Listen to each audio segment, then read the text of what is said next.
In 1971, a man using the alias Dan Cooper hijacked a plane after demanding $200,000, then jumped from the aircraft into the night, never to be seen again. This began one of the greatest mysteries in criminal history. Who was Dan Cooper? Okay, I am aware that this story is not exactly mob related, or maybe it is. I mean, we don't know who this guy even was. But I do believe that scam artists / con artists also have their place in this series, and this story is mind-blowing. So without further rambling, this is the tale of Dan / DB Cooper. Okay, so November 24th, 1971. Now this was the day the day before Thanksgiving. A man named Dan Cooper bought a $20 one-way ticket. Imagine flights being $20 now. Like, nobody would ever see me again either. Anyway, it was from Portland, Oregon to Seattle, Washington. It was Northwest Orient Airlines flight number 305. And all he had with him were a briefcase and a brown paper bag, like one of those lunch bags. So he takes his seat on the plane number 18E in case anybody cares. He ordered a bourbon and soda and then promptly spilled it. Smooth criminal. So on the flight, shortly after about 3 p.m., things take a dramatic, sharp turn. Flight attendant Florence Schaffner was checking in on everyone, just doing her job, poor thing, and Dan handed her a note. Now, apparently, she thought he was trying to flirt with her, so she didn't even read the note. She just shoved it into her pocket, like not interested.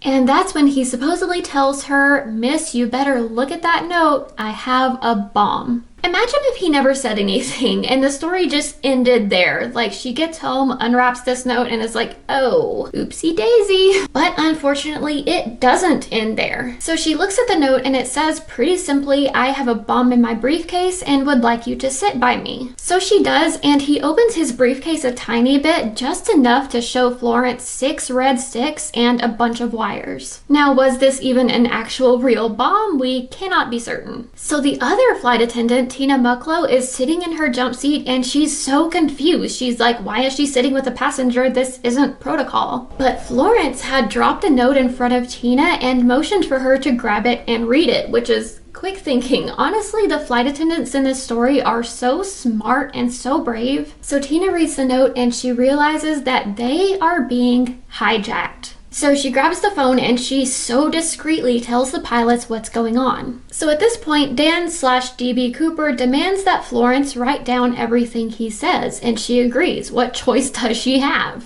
He says he wants $200,000 in 20s by 5 p.m. and he wants 2 front parachutes and 2 back parachutes. That is going to be a metric crap ton of 20s, but anyway. And when the plane lands, he wants a fuel truck ready and waiting to refuel. And the last part of the note says, "No funny stuff or I'll do the job," which is such an odd way to phrase that, but... So Florence takes this note to the pilot and Tina takes her place beside Dan. Now from here on out, Tina is Dan's contact point. Like, she is relaying all the messages between him and the cockpit.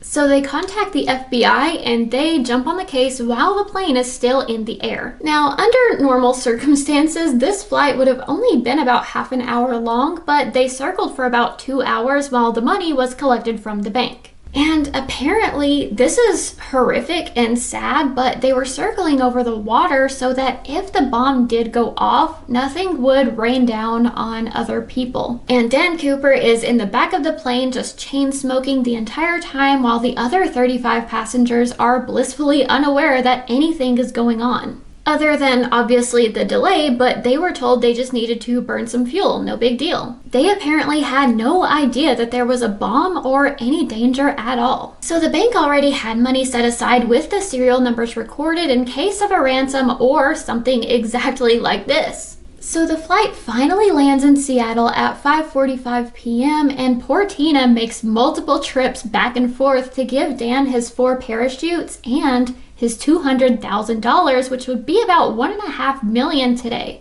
And the other 35 passengers are free to go, but he keeps a few crew members on the plane in the cockpit and keeps Tina in the cabin with him. And after refueling, which they barely did because apparently Dan was complaining the whole time that it was taking too long, but they took off again. Now, Dan requested the pilot go to Mexico City, but again, he barely let them refuel, so he agreed to land in Reno, Nevada, which I don't see why it matters considering what he goes on to do, but I digress. And he demanded that the plane fly under or around 10,000 feet, which for reference, a normal flight is around 30 to 40,000 feet. And I know this is neither here nor there, but during this flight, he put on these black sort of like wraparound sunglasses. Why? I guess to just look really cool. Now, he had requested that his money be put in a backpack, but they brought it in this giant white bag that looked like a big strap it to the roof of your car size pillowcase. It was absolutely conspicuous, and he was apparently pretty mad, but he used the cord from one of the parachutes to tie it shut and make a sort of handle on the top of it. I feel like people imagine DB Cooper jumping with this suitcase of money and it looks really cool. In reality, it was a giant white pillowcase and it looked absolutely ridiculous. Anyway, I'm getting ahead of myself. At this point, Dan tells Tina to show him how to lower the stairs in the back of the plane that lead out, and she says, okay, just please take the bomb with you. Poor Tina. Honestly, she's been through it at this point. So he puts on a back parachute and is allegedly really annoyed that this one doesn't have the D-rings on the front harness to attach a front reserve parachute.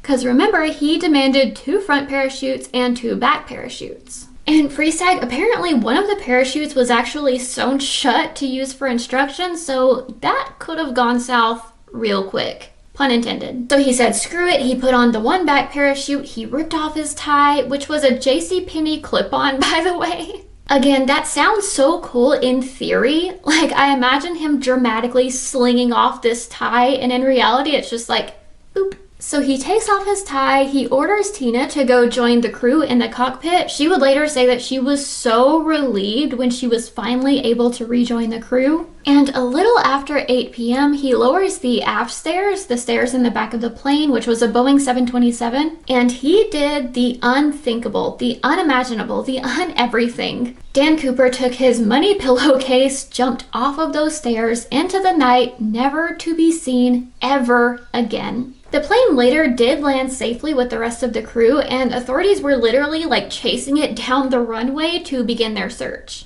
They found a ton of fingerprints, his cigarette butts, a bit of his hair, and obviously his tie, but there was no sign of Dan Cooper or the briefcase. The flight attendants Tina and Florence were both questioned separately and gave nearly identical descriptions. So he was in his mid-40s, had brown eyes, slightly balding dark hair, and an olive complexion. He was around 6 feet, about 175-ish pounds, and spoke eloquently in a low voice with no discernible accent. He had been wearing a business suit with a white shirt, black tie, brown loafers, and a trench coat. They said he wasn't nervous at all and actually seemed rather nice, other than, you know, the bomb. In the immediate aftermath, one of the biggest manhunts in history was underway. So the ground search began and was soon expanded, but nothing was found until an 8-year-old boy did what authorities could not. 1980. So 9 years later, this little boy is building a campfire with his dad, and they're on the Columbia River's Tina Bar Beach, which is just north of Portland. He says, I took my arm and raked it along the sand, and then I felt something fluffed up in the sand. And there, buried in the sand, was like a decaying, rotting package containing $6,000. So the FBI checked the serial numbers, of course, and that money was, in fact, part of the ransom that DB Cooper stole. So the FBI searched all of the surrounding beaches, but nothing else ever turned up. The FBI even released the serial numbers from the money, but none of the $20 bills were ever found in circulation. They interviewed hundreds of people and tracked even more leads. Listen, they have considered over 800 suspects and eliminated all but like 24 from consideration. And they ended up calling the investigation NORJAK for Northwest hijacking. They turned every stone for decades, but they announced in 2016 that they would be officially closing the case after 45 years. They called it one of the longest and most exhaustive investigations in history, and the actual case file, by the way, measured 40 feet long. They essentially said that other programs need their attention more, but if any other physical evidence shows up, that they will investigate that. Now, this case has left the world with mysteries and questions abound. The biggest question, number one, who was he? Because Dan Cooper was an alias. 2, what happened to him? He was never found. And 3, where did DB come from if his fake name was Dan? So we're gonna go through these, but not necessarily in that order. So 3, where did DB come from? Apparently a journalist was once eavesdropping on law enforcement and thought that they were talking about this case, but they were actually talking about another case with another guy who was actually named DB Cooper. So the journalist printed the name DB Cooper in an article about this case and everybody just rolled with it. Honestly though, DB Cooper does sound a lot cooler than Dan Cooper. I wonder like how the real Dan Cooper felt about this.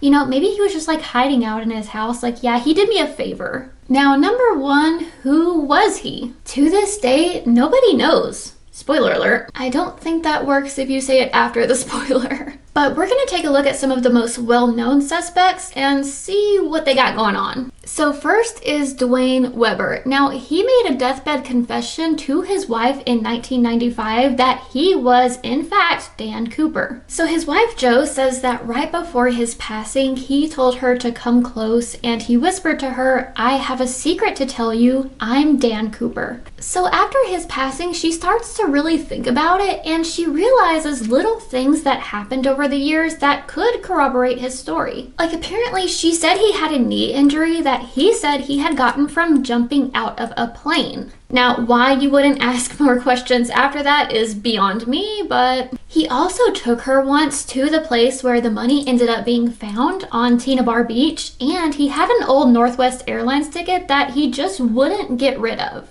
And she said he would have nightmares where he would talk in his sleep, panicking about leaving fingerprints on a plane. And honestly, he looks pretty close to the sketch to me. I know those things aren't usually biblically accurate, but I kinda buy it. Plus, it's interesting that the wife used the name Dan Cooper instead of DB Cooper. I mean, it was sort of known at that point that DB was not the name he used, that it was actually Dan Cooper and that DB was a mistake, but it wasn't that widely known. But since this came out decades later, the flight attendants came out and said that they probably wouldn't even be able to tell if it was him or not since it had been so long. And Dwayne Weber passed away, possibly taking the secrets of DB Cooper with him. Now, suspect number 2, we have Vince Peterson. In 2007, a group called Citizen Sleuths used an electron microscope on the tie that Dan Cooper wore. And they found a ton of particles, including one very rare particle that was part titanium and part stainless steel. Now, apparently they found that only 8 researchers in the world dealt with that specific metal at that specific time, and Vince was the only one that matched the description.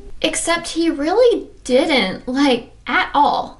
Dan Cooper, according to witnesses, dark hair, dark eyes, olive complexion. And Vince was a white man with blonde hair and blue eyes. His daughter also came out and said this is ridiculous and completely against his character, and that whole like 8 researchers dealing with that one metal thing was debunked. So now the most famous suspect, former military helicopter pilot Richard Floyd McCoy Jr. He is the #1 suspect among many people, and to be honest, I don't see why, so let's break it down. In April 1972, Richard also hijacked a plane for ransom, $500,000, also escaped by parachute after also using the phrase "no funny stuff," which was in the note that DB Cooper wrote. Now, Richard definitely survived his jump, but was arrested only 2 days later. He was sentenced to 45 years in prison, but he escaped in 1974 after making a fake gun out of dental paste. Which reminds me of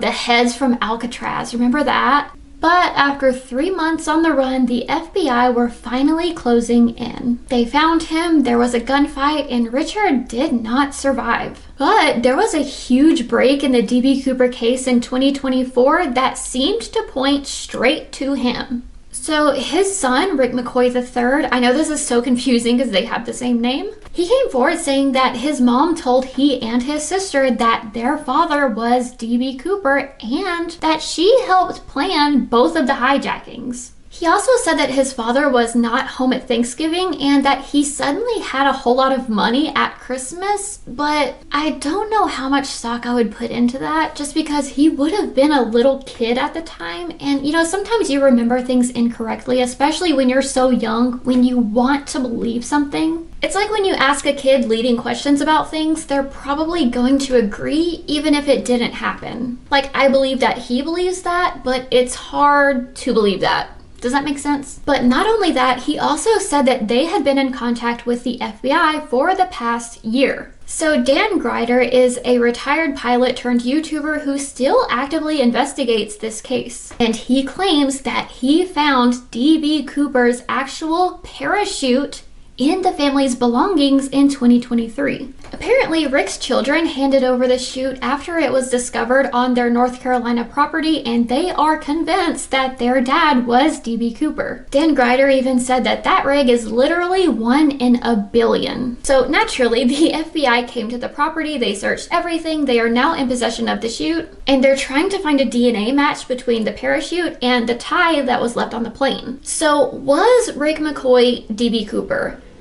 I don't think so. As many similarities as there are between the cases, there are also a ton of differences. When DB Cooper hijacked Flight 305, he was so calm, no one even knew what was going on, which was a stark contrast to Rick's hijacking, where he was threatening, he was loud, and everyone knew. We'll put it that way. Witnesses said Rick seemed nervous as well, and he even, I cannot make this up, he even accidentally locked himself in the bathroom before his heist, and he had to have a flight attendant let him out. Can you imagine, like, please let me out of the bathroom so I can do my heist? And then that poor flight attendant probably wishes she never let him out. He was obviously caught very quickly, and more importantly, his photo was shown to 10 witnesses, and all 10 said, no, that's not him. Now listen, he was also a student, and apparently he wrote a term paper about DB Cooper before this. So this leads me to believe that he's basically just a DB Cooper fanboy who wanted to copycat.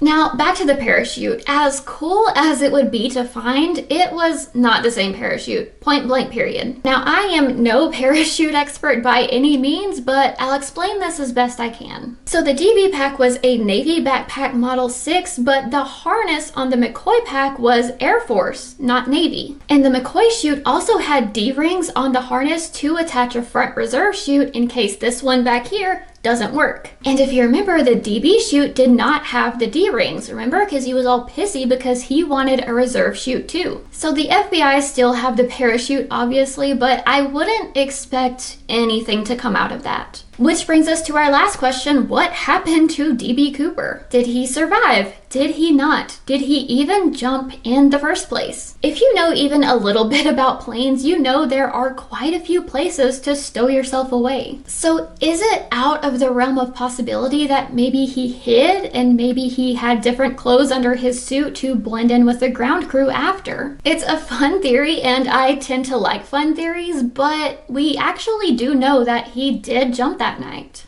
He probably picked the Boeing 727 to jump from because it was one of only 2 models that had aft stairs, the little stairs that come out of the back of the plane. And this obviously would have given him something to jump off of. Not only that, but remember when he jumped, the entire crew were in the cockpit. And at one point, they all felt a really sudden, dramatic pressure change. All of their ears popped. They were asking each other, like, did you feel that? And they would later find out that this is the moment he jumped. Because when he jumped off the end of the stairs, these things are flimsy, okay? They needed his body weight to even descend all the way. And when something is being held down and the weight suddenly drops off, what happens? The sudden drop of weight caused the stairs to sort of fling up like this, sending a rush of air throughout the plane. And this would be known as the pressure bump. So with that, we know that he did jump. Now the question is, did he survive? Because aside from the $6,000, nothing has ever been found. No body, no parachute, no clothes, no briefcase, no nothing. And parachutes are pretty big. So let's all remember that he jumped in November in the cold into the woods at night with 19 pounds of cash strapped onto himself and a parachute that could not be steered.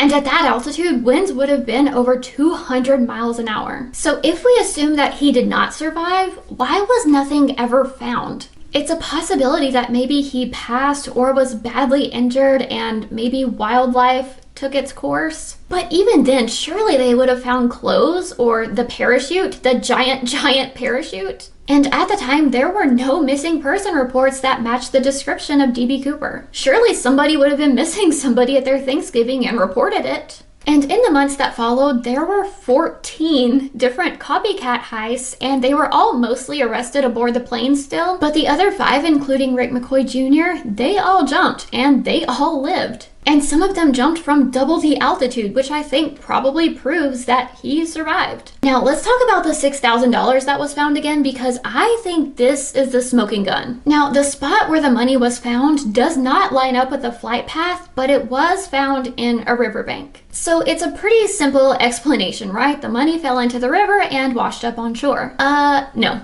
There was microscopic algae on the money that proved that the money never got wet during the winter. So these diatoms, this algae is seasonal, and the species that was found was the spring species, not the winter species. Meaning that the money never touched water during the winter, and we all know he jumped in November. And then the money was buried, which I feel like pretty obviously means that it was put there. And we know that none of the money was ever found in circulation, but let's just think about the logistics here. All banks, casinos, places that deal with big money were given a 32-page list of serial numbers to compare their 20s to. Do we really honestly believe in our hearts that every teller, every worker is going to go through a 32-page list for every 20 that they get? Even Larry Carr, the agent who took over the case in 2007, admitted that most places gave this up real quick. I mean, especially in the 70s with the lack of technology, this would have been pretty much impossible. Now, as far as identifying DB Cooper, the best evidence they had was the cigarette butts where the saliva could have been extracted, but those have conveniently gone missing. I feel like it doesn't help that the sketches all look so generic, like that could be anybody.